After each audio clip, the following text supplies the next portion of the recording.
అందరికీ నమస్తే అండి. Welcome to our channel. ఈరోజు మనం ఈ వీడియోలో వచ్చేసి మన ఆంధ్రప్రదేశ్లో గత కొన్ని సంవత్సరాలుగా వారసత్వ భూములకు సంబంధించి సమస్యలు అయితే ఉన్నాయండి. వాటికి సంబంధించి ఆంధ్రప్రదేశ్ రాష్ట్ర ప్రభుత్వం నుంచి వారసత్వంగా రిజిస్ట్రేషన్ చేయించుకోవచ్చని అప్డేట్ అయితే రీసెంట్గా అయితే రావడం జరిగింది.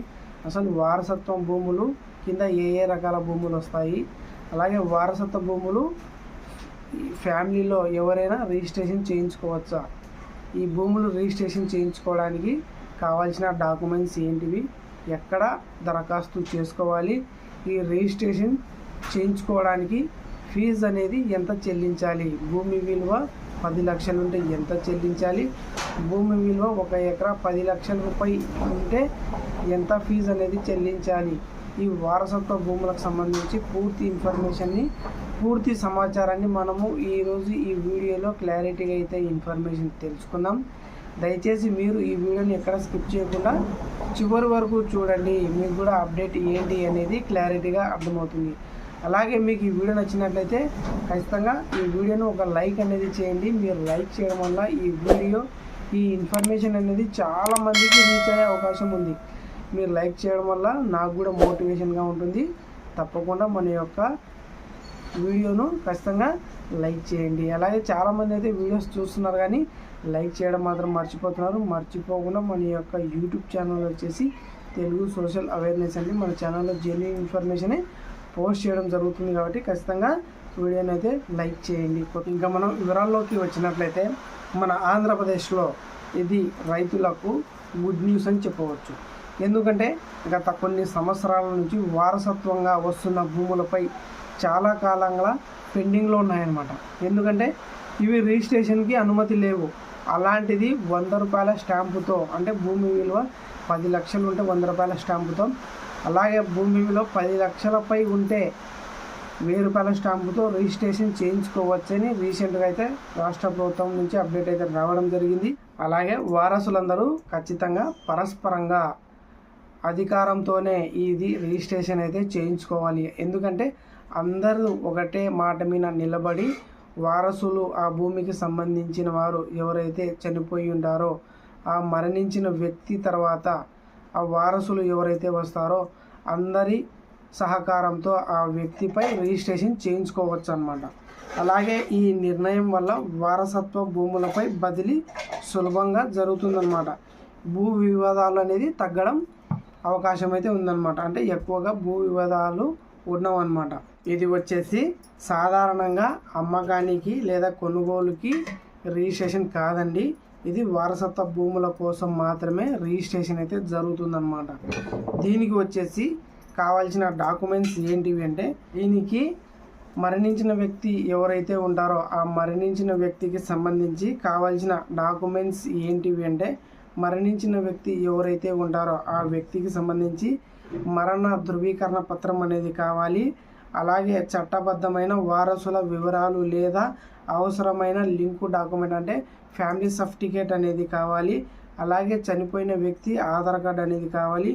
భూమికి సంబంధించిన ఏవైనా పాత రికార్డులకు అంటే లింకు డాక్యుమెంట్లు భూపత్రాలకు సంబంధించినది కావాలి. అలాగే రెవెన్యూ అధికారుల లేదా రిజిస్ట్రేషన్ శాఖల వారి యొక్క కోరే ఇతర పత్రాలు అంటే రిజిస్ట్రేషన్కి సంబంధించి ఏవైనా అధికారులు కోరినటువంటి పత్రాలు ఉంటాయో ఆ పత్రాలు అనేవి ఇవ్వాల్సి ఉంటుందన్నమాట. అలాగే మరణించిన వ్యక్తి ఎవరైతే ఉంటారో ఆ వ్యక్తిపై భూమికి సంబంధించి పాస్బుక్ అనేది కావాలి.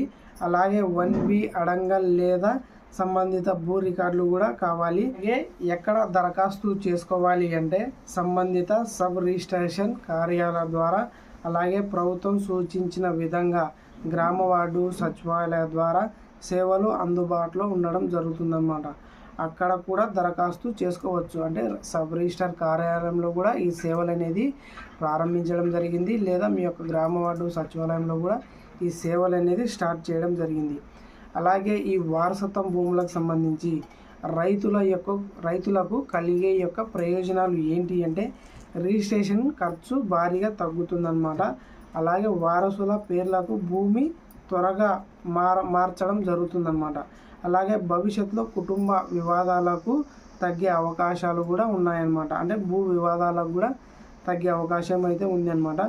అలాగే బ్యాంకు రుణాలు, అలాగే ప్రభుత్వ పథకాల కోసం భూమి రికార్డుల సులభంగా ఉపయోగించబడడం జరుగుతుందన్నమాట. అలాగే ఇది వచ్చేసి భూమి అమ్మకానికి లేదా బదిలీ సమయంలో ఇబ్బందులు తగ్గుతాయి అన్నమాట. ఇవి రైతుల యొక్క కలిగే ప్రయోజనాలు అన్నమాట. ముఖ్యంగా ఎవరికి వర్తిస్తుందంటే తండ్రి నుంచి పిల్లలకు వర్తిస్తుంది, అలాగే తల్లి నుంచి పిల్లలకు వర్తిస్తుంది, భర్త నుంచి భార్యకు వర్తిస్తుంది, అలాగే భార్య నుంచి భర్తకు అనేది వర్తిస్తుంది.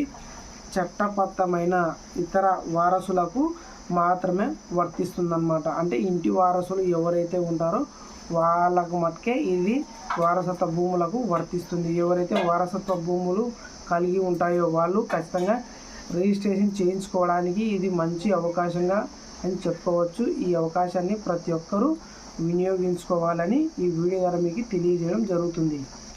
ఇది వచ్చేసి ఇటీవల ఆంధ్రప్రదేశ్ ప్రభుత్వము వారసత్వంగా సంక్రమించే వ్యవసాయ భూముల రిజిస్ట్రేషన్లకు ప్రక్రియకు సులభతరంగా చేసే ఇది నిర్ణయం తీసుకోవడం జరిగింది. చాలా కుటుంబాల్లో తల్లిదండ్రులు లేదా భూమి యజమాని అలాగే మరణించిన తర్వాత భూ వారసుల పేర్లకు మార్చకుండా చాలా సంవత్సరాలుగా ఇవి పెండింగ్లో అయితే ఉండడం జరుగుతుందన్నమాట. అలాగే ఇది ఖర్చులకు తగ్గించే అవకాశం కూడా ఉందన్నమాట. ఈ ప్రక్రియపై అవగాహన లేక చాలామంది కారణాలు అయితే తలెత్తడం జరుగుతుంది. ఈ సమస్యలన్నింటినీ తగ్గించడానికే ఈ వారసత్వ భూములని తీసుకురావడం జరిగిందనమాట. ఎందుకంటే ఇది వారసత్వంగా ఎవరైనా కానీ భూములు కలిగి ఉంటారో వారందరూ ఈ భూమిపై వారసత్వంగా రిజిస్ట్రేషన్ చేయించుకోవచ్చు. ఇది అసైన్మెంట్ భూములు కాదు, వాగుపరం భూములు కాదు, దేవాలయాల భూములు కాదు, అలాగే ఇనాం భూములు కాదు, మసీద్ భూములు కాదు.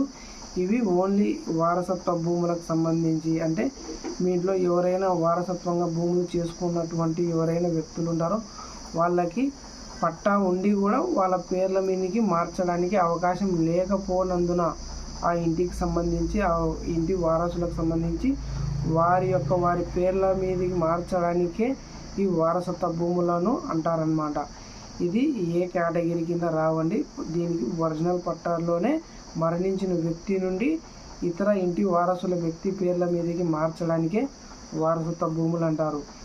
ఓకే అండి, వారసత్వ భూములకు సంబంధించి ప్రస్తుతానికి ఉన్న అప్డేట్ అయితే ఇది అనమాట. ఇది జెన్యూన్ ఇన్ఫర్మేషన్. ఇది మీ యొక్క సబ్ రిజిస్టర్ కార్యాలయంలో అలాగే మీ యొక్క గ్రామ వార్డు సచివాలయంలో ఈ భూములకు సంబంధించి రిజిస్ట్రేషన్లు అయితే జరుగుతున్నాయి. మీ ఏవైనా పత్రాలు డాక్యుమెంట్లు చూపించి అక్కడున్న డిజిటల్ ఆపరేటర్ కంప్యూటర్ ఆపరేటర్తో మీరు మాట్లాడుకొని అక్కడున్న భూమి సమస్యతో మీరు పరిష్కరించుకొని మీ యొక్క వారసత్వ భూములకు రిజిస్ట్రేషన్ చేయించుకోవచ్చు. ఓకే అండి, ప్రస్తుతానికి వారసత్వ భూములకు సంబంధించి ప్రస్తుతానికి ఉన్న అప్డేట్ అయితే ఇది అన్నమాట. మీకు ఈ వీడియో నచ్చినట్లయితే ఖచ్చితంగా ఒక లైక్ అనేది చేయండి. మీరు లైక్ చేయడం వల్ల ఈ వీడియో ఈ ఇన్ఫర్మేషన్ చాలామందికి రీచ్ అవుతుంది. మంచి మంచి వీడియోస్ కోసం మన యొక్క యూట్యూబ్ ఛానల్ను సబ్స్క్రైబ్ చేసుకోండి. Thanks for watching. జై హింద్.